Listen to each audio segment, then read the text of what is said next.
Hallelujah. मैं अकेला नहीं पढ़ सकता था, लेकिन ये ना होने से आपको डाउट हो सकता है ना? ये हो सकता है बनी हुई गवाही हो सकती है, तो इसलिए लिखित भी है, मैं भी पढ़ रहा हूँ और ये साक्षात आपके सामने भी उपस्थित है। हालेलुया।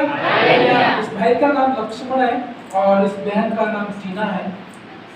दोनों की शादी हुए बहुत साल हो गए थे और इनकी संतान नहीं। ये बता रहे थे और इन्होंने इसमें लिख के दिया है कि ये बहुत जगह गए कि संतान हो गए, हॉस्पिटलों में भी गए होंगे और गए, इन्होंने यहाँ बताया मुझे, और बहुत सारे तंत्र मंत्र करने वालों के पास में। हम लोग अधिकांश इन क्षेत्र में जो लोग रहते हैं, यदि कोई काम नहीं हुआ तो हॉस्पिटल जाते हैं, और हॉस्पिटल से नहीं हुआ तो किसी न किसी तंत्र मंत्र करने के वाले के पास जाते हैं कि जाते हैं, क्योंकि हमारे यहाँ बहुत आसानी से मिल जाते हैं आपको जादू टोना करने वाले, तो उनके पास में ये गए। और एक के पास में ये बता रहे थे कि बहुत लोगों के पास में गए। ये भाई अहमदाबाद में काम करते हैं, ड्राइवर गाड़ी चलाते हैं और 17,000 रुपये इनकी पेमेंट उस समय बता रहे थे, अभी बड़ी होगी शायद, है ना? जो भी 17,000 या 20,000 रुपये इनकी महीने की सैलरी है और उस समय थी।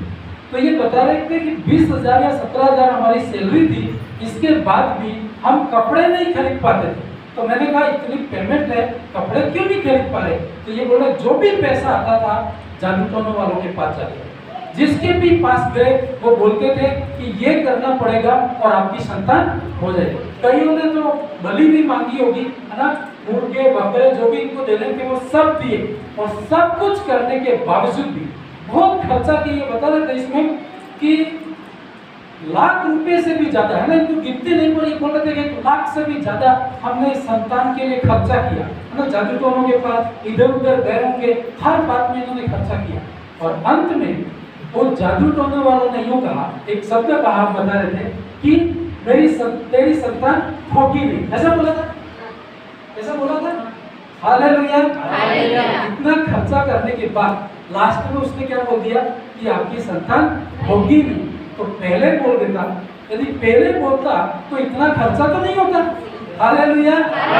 वो जाने जब तक आ रहा है तब तक लिया और लास्ट में बोले। लेकिन मैं आपको बोलता हूँ, हमारे अहमदाबाद में प्रार्थना चलती है, उस सेंटर पे वहाँ पर ये बहन फर्स्ट में विश्वास में आई और इसने विश्वास किया। जब ये घर जाके भाई को बोली होगी तो ये बता रहे थे कि पहले इनको भी विश्वास नहीं हुआ। होता है क्या?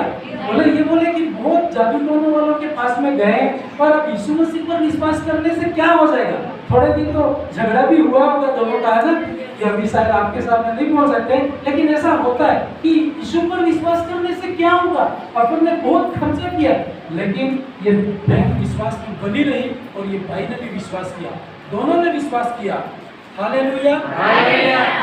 और आने के बाद 1 साल के बाद, लगभग 1 साल या 1.5 साल के बाद परमेश्वर ने एक सुंदर सी बेटी दी।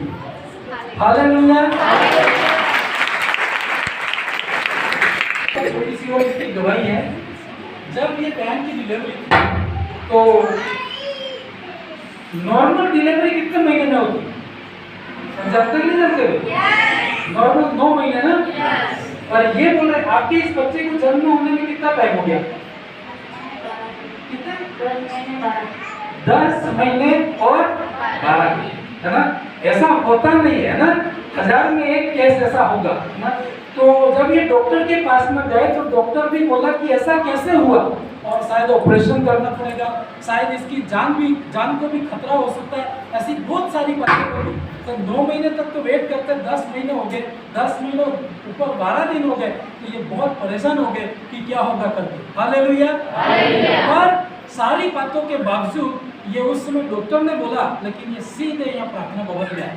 मैं यहाँ पर भवन में था और ये आके बोले कि ऐसी ऐसी बात है, आप प्रार्थना करो। और मैं भी प्रार्थना के अलावा क्या कर सकते हैं? परमेश्वर के अलावा कुछ भी कौन कर सकता है? तो हमने प्रेयर की और बोला कि प्रभु सब ठीक करेगा। और जैसे ये हॉस्पिटल में गए तो इनकी नॉर्मल डिलीवरी हुई। हालेलुया। परमेश्वर आपको आशीष दे, इस परिवार को ब्लेस करे। छोटी सी प्रार्थना करें, इनके संतान को प्रभु आशीषित करे, इस परिवार को परमेश्वर आशीषित करे। हालेलुया। Thank you Jesus. पिता, इस भाई के लिए, बहन के लिए, इस बेटी के लिए प्रार्थना करता हूँ। परमेश्वर आपका सामर्थ्य हाथ इनकी बॉडी के ऊपर रखे। तो डॉक्टर कह सकते थे दुनिया नहीं कर सकती थी, वो काम प्रभु आपने किया है। फ्रेश होने पाए और जिंदगी भर तेरी आशीष इनकी जिंदगी में रहने पाए। यीशु मसीह के नाम से भी प्रार्थना। आमीन।